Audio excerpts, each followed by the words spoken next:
Welcome back to our channel Dream Academia, and today we are here with this very important subtopic under set theory, Venn diagrams.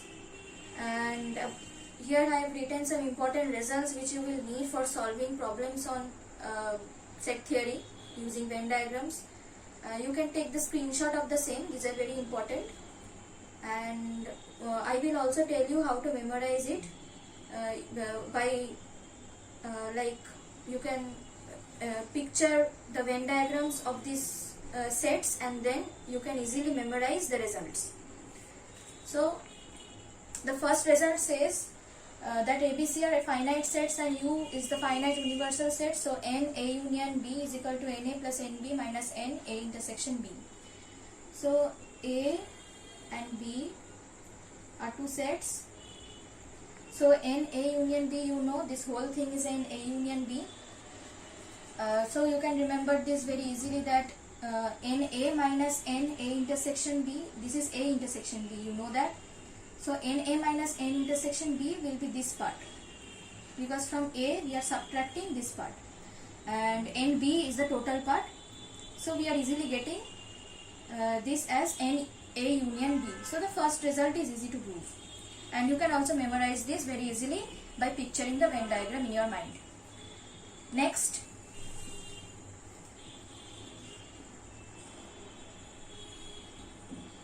is NA minus B is equal to NA minus NA intersection B. This also you know very well. A minus B, you know that it is we have to shade all that area of A which is not common to B. So it will be this part. A minus B means this part. You know that. So it is very evident from this result that NA is this whole part and A intersection B is this part. So we are simply subtracting this part from the whole part. So we are getting this. So this result also holds true. Now the third result we have over here, this. So here we have three sets. So let us first draw the three sets, A, B and C. So we have to prove that this thing A union B union C is equal to this whole thing, the right hand side. So A union B union C, you know this whole thing.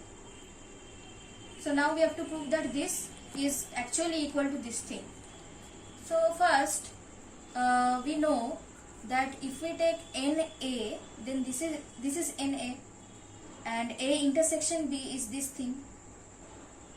So if we subtract this thing from this whole thing, then we are left with this crescent shaped set.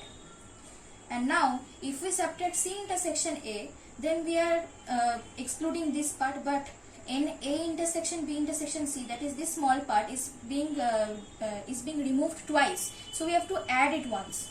So if we want to take this part, then this thing will be NA minus N A intersection B minus N C intersection A plus N A intersection B intersection C.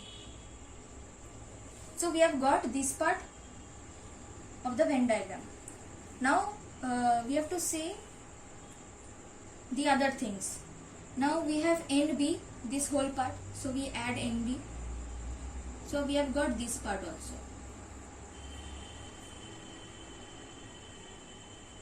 Now we are left with this part.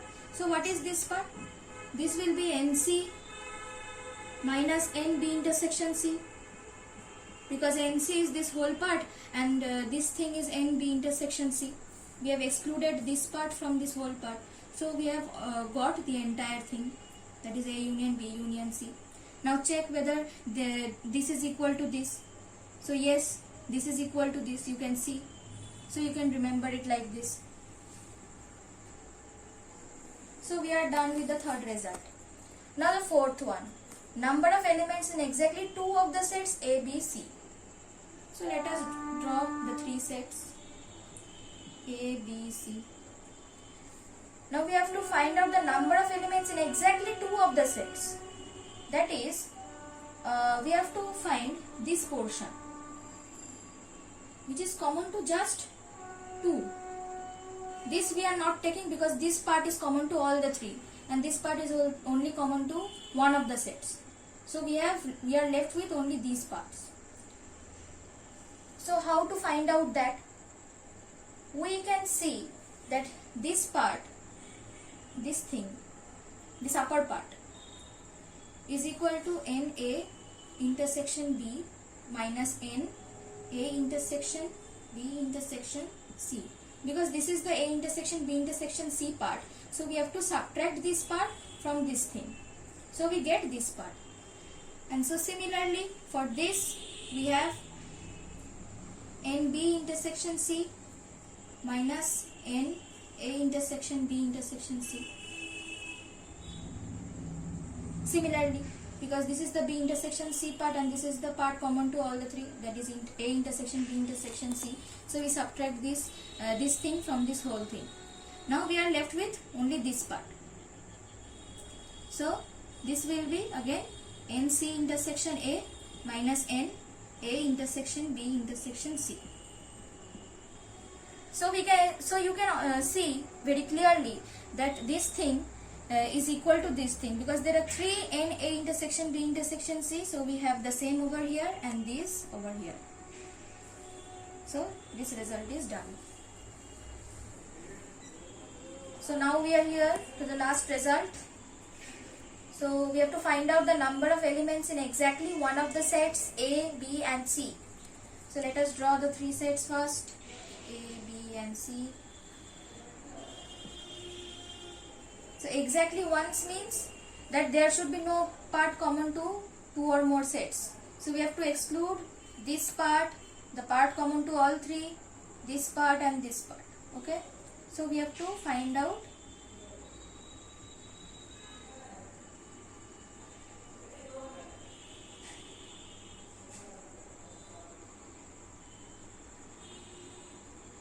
the shaded part. So in order to find this shaded part, what we can do is NA, that is this whole thing, minus NA intersection B, that is this, minus A intersection C, this C intersection A, same thing. And as we have excluded this part common to all three twice, so we have to add these ones.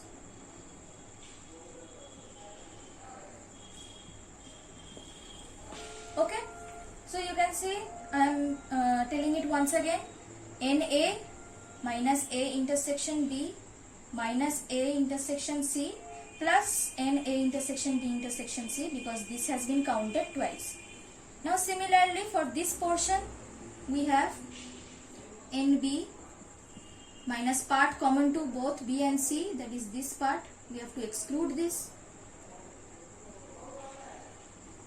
minus part common to A and B,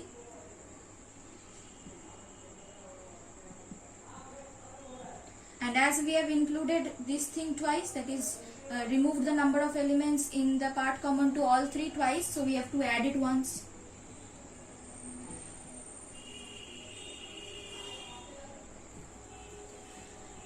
And similarly for the last part, that is this C part, NC minus part common to C and A minus part common to C and B,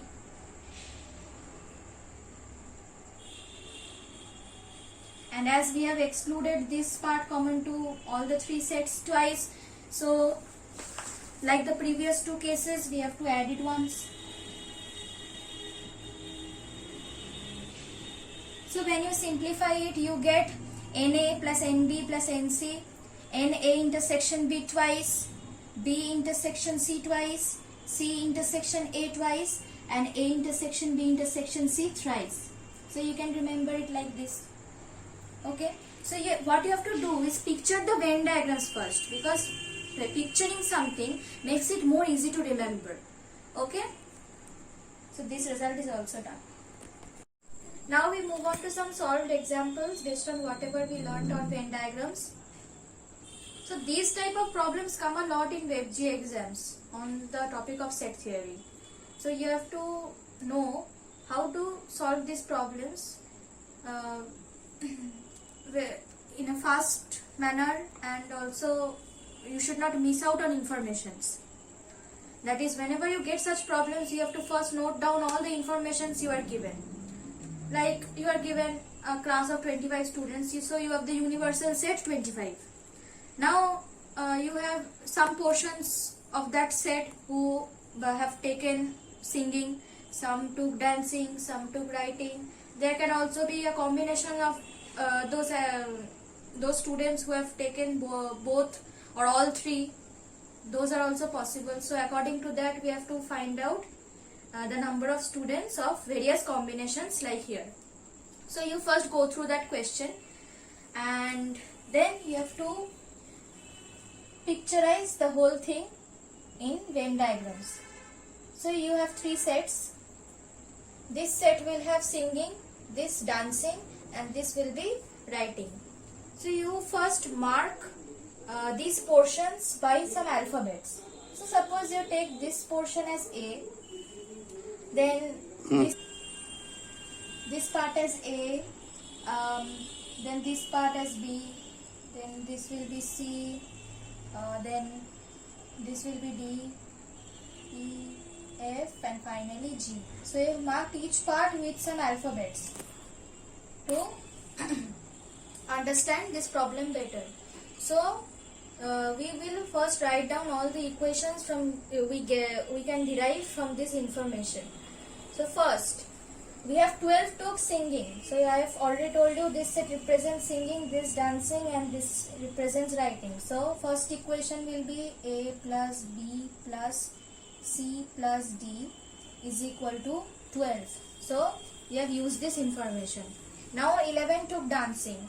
So from here we have B plus C plus E plus F is equal to 11. So we have the second equation. Now we have the third information, that 15 took writing. So C plus D plus F plus G is equal to 15. Now 4 took both singing and dancing. So we have that, okay, let's first represent, as it can cause confusion. So 4 took both singing and dancing means this part consists of these 4 students. So we have B plus C equals 4. Now 9 took dancing and writing. So dancing and writing both. So this part, right? So C plus F is equal to 9. Now 5 took writing and singing. So writing and singing part is over here. So this part is the part common to both writing and singing. So C plus D will be 5. And now the last 3 took all the 3. So the part common to all the 3 is this part, right? So C equal to 3. Now we will go on to solve the values of A, B, C, D. So the first question is number of students who took singing only. So in order to find that, first let us solve the values of A, B, C, D, E, F and G. So we have already C is equal to 3. So we have from this equation D is equal to 2. Okay. Now C plus F is equal to 9. So C is equal to 3 as we have. F is equal to 6. Right. Now B plus C is equal to 4. So B is equal to will be 1. Okay.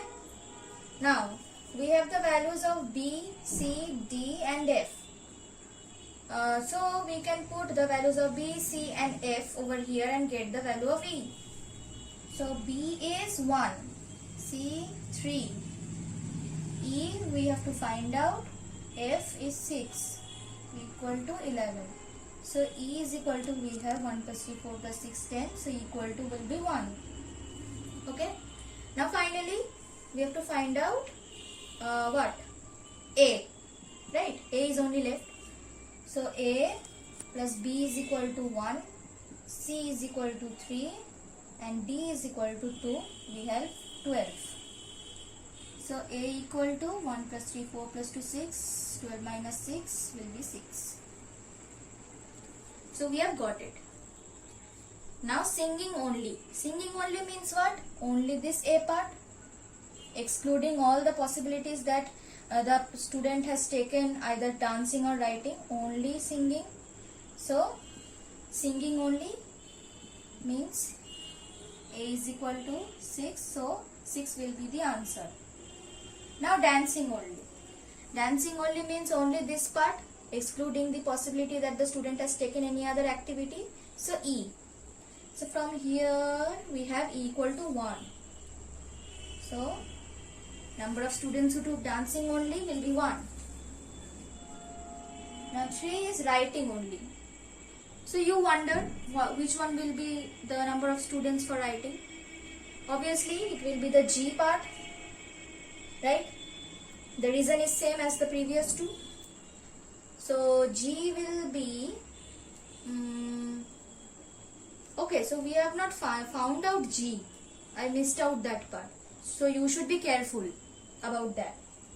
So we have C as 3, D as 2,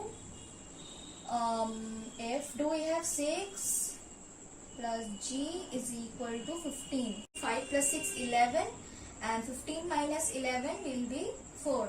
So we have writing only as 4. So we have solved these 3. Now coming to the combinations. Singing and dancing but not writing.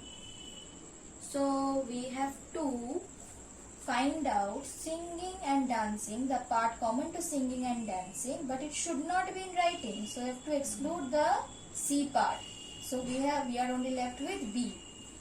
So the fourth answer will be B. That is 1. Okay. Next, writing and dancing but not singing. So writing and dancing but not singing. So I have to again exclude this C part and we are left with F. So the fifth answer will be F is equal to 6. Okay. Now we have to find the number of students who took at least one of the 3. That is either 1 or 2 or 3. That is, it can be either one activity or more than one. So that will be this whole part, means A plus B plus C plus D plus E plus F plus G. That is the union. In other words, it is the union of these 3 sets. So adding all the 3, I mean not all the 3, 1, 2, 3, 4, 5, 6, 7, all the 7 alphabets we have. A is 6, B is 1, C is 3, D is 2, E is 1 and F is 6. And what about G? G is 4. So adding this we get 6 plus 1 7, 10, 12, 13, 19, 23. Okay. So we have this answer as 23. Now none of the 3.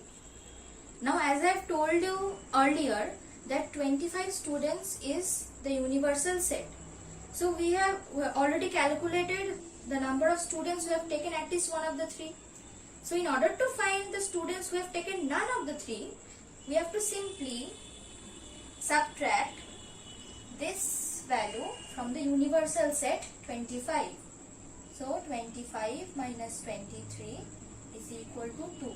So this is the answer to this question.